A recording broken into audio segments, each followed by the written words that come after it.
শুভ সন্ধ্যা বন্ধুরা। আজ অষ্টমীর দিন সন্ধ্যাবেলায় আমরা আবার সকলে মিলে চলে এসেছি রামপুরহাটে মা দুর্গা দর্শনের জন্যে। আগের দিন আমরা প্রায় 30টা মতো মা দুর্গা এখানে দর্শন করেছি। আজ আরও বেশ কয়েকটি দুর্গা দর্শন আমরা করলাম এবং তারই কিছু ভিডিও ক্লিপ আজ সকলের সঙ্গে শেয়ার করে নিচ্ছি।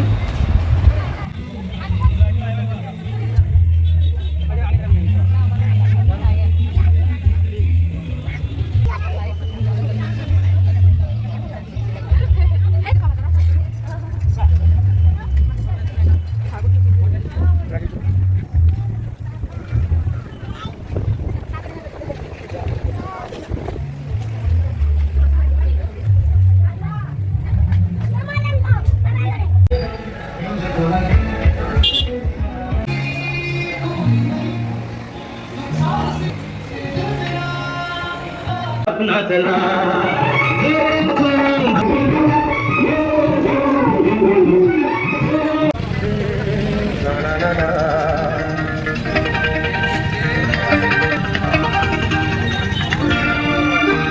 তুমি আছো কোথায় কোথায় রয়েছে এখানে খালা বাজে ঠিক আছে চলো চলো খালা আচ্ছা বাবা বিধানসভা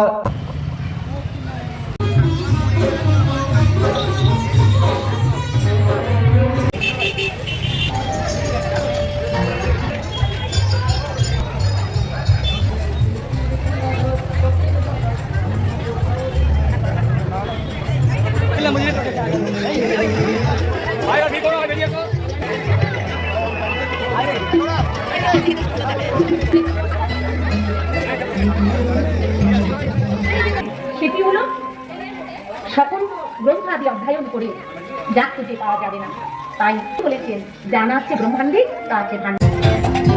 ও চাঁদ তুই কেষ্টপুরের কৃষ্ণ কলি, ও চাঁদ আমি দোকান খুলি, কেস খেয়েছি কাজল চোখের হাই পাওয়ারে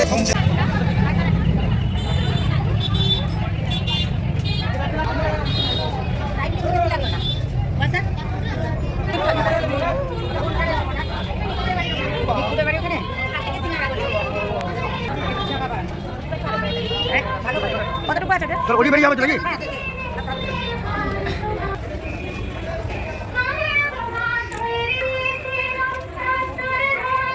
মাগো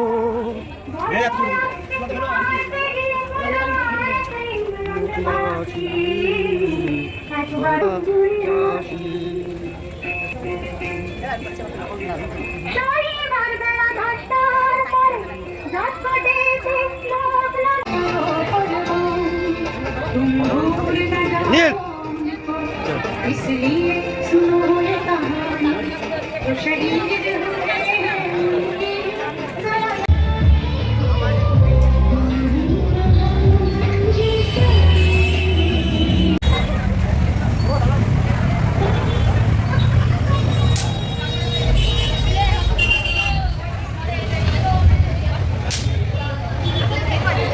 কেমন নেবি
আজ অষ্টমী, তাই রামপুরহাটে প্রচণ্ড ভিড় ছিল। সে কারণে আমরা খুব বেশি ঠাকুর আজ হেঁটে হেঁটে দেখতে পারিনি। 20টা মতো ঠাকুর আজ আমরা হেঁটে হেঁটে দেখেছি। তাই আজকের ভিডিও ক্লিপের সঙ্গে ষষ্ঠীর দিনে রামপুরহাটে ঠাকুর দেখার কিছু ভিডিও ক্লিপ একসঙ্গে জুড়ে দিলাম।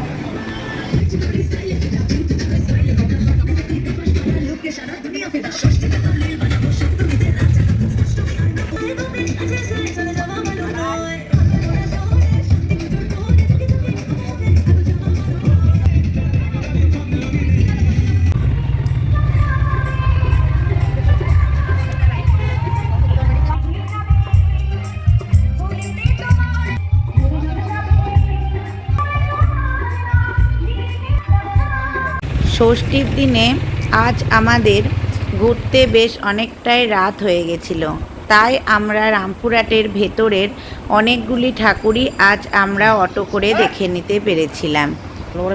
রাত হওয়ার কারণে রাস্তাঘাট মোটামুটি ফাঁকাই ছিল।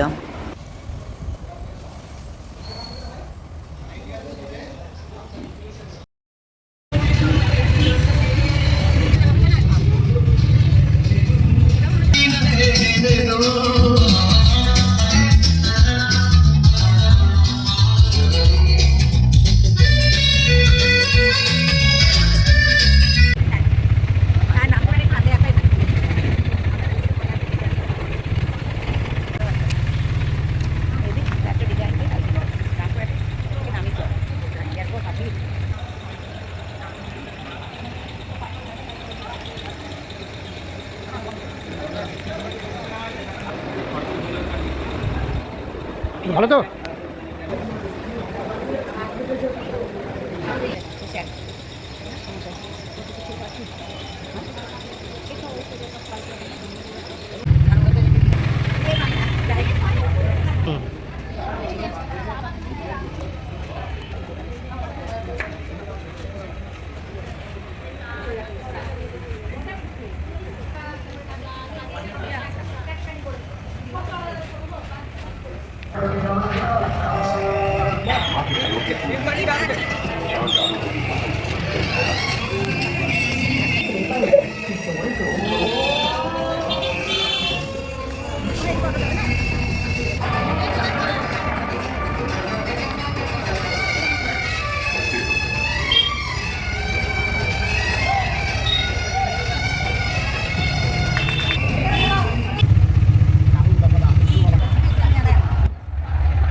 अक्सर एक बड़ा शॉट नजर आता है बातचीत हो रही है दोनों के बीच में। इन्हें दोनों जरूर लेने होंगे, समय लीजिए लंबी बात की दुनिया में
হবে তো বাইরে টাকাও বলছে শোটা ওরা টাকাও বলছে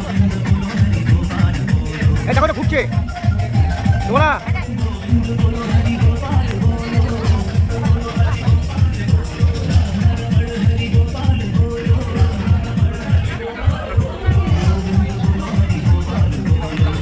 এবছর আমরা রামপুরহাটে সবে মিলিয়ে প্রায় 50টি মতো ঠাকুর দেখলাম এবং এখন লাইট অ্যান্ড সাউন্ড শো দেখার জন্য বসে রয়েছি।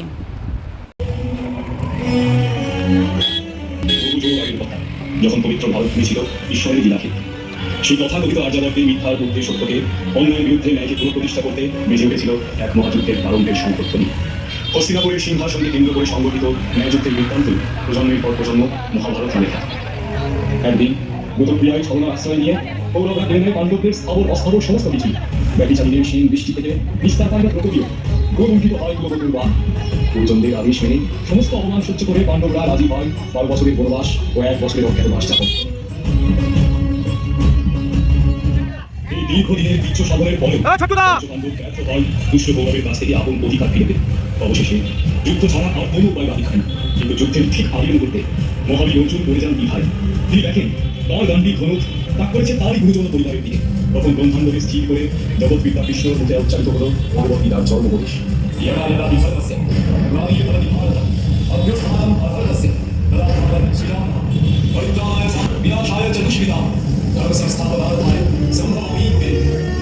প্রস্তুত হয়ে অর্জুন আপন ভাইদের সাথে যুধিষ্ঠির, ভীম, নকুল, সহদেব। অপরদিকে সহস্র শৈব সহযোগী যুদ্ধ কৌরবেরা দীর্ঘ 18 দিন ধরে চলল ভয়াবহ হত্যা লীলা। পাণ্ডবদের জয় অবশেষে কোনো ঠিকই, কিন্তু তা এসেছিল আপন জনের রক্তের আকুতির বিনিময়ে, এক শিকারের মধ্যে দিয়ে।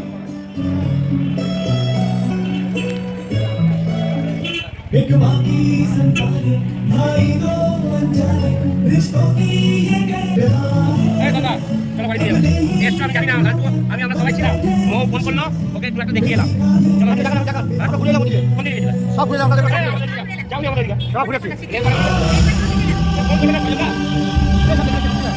খুব সুন্দর লাইট অ্যান্ড সাউন্ডের শো দেখে আমরা আমাদের বাড়ি ফেরার মাধ্যমে আজকের উপস্থাপনা এখানে শেষ করলাম।